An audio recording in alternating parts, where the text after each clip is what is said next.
গতকাল একটা সাক্ষাৎকারে দেশের স্বরাষ্ট্রমন্ত্রী অমিত শাহ বলেছেন, যারা ভারতবর্ষে জন্মায়নি তাদের ভারতবর্ষে ভোটাধিকার বা ভোট দেওয়ার কোন অধিকার নেই। देश कोई धर्मशाला नहीं है। यहाँ मत देने का अधिकार, इस देश का शासन तय करने का अधिकार केवल और केवल उसको मिलेगा जो इस देश में जन्मा है और जो इस देश का नागरिक।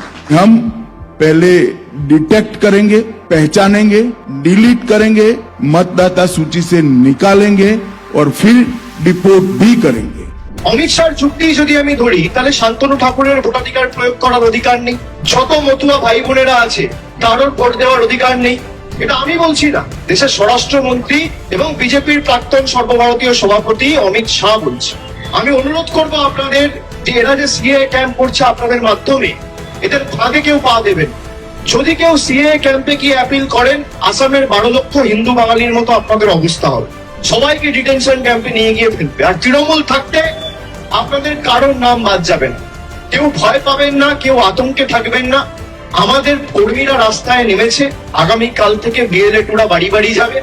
প্রত্যেকটা অঞ্চলে, প্রত্যেকটা ওয়ার্ডে একটা করে অ্যাসিস্ট করার জন্য হেল্প ডেস্ক তৈরি করা হচ্ছে, ক্যাম্প তৈরি করা হচ্ছে এবং প্রত্যেকটা বিধানসভায় সুনির্দিষ্ট ওয়ার রুমের ব্যবস্থা থাকবে।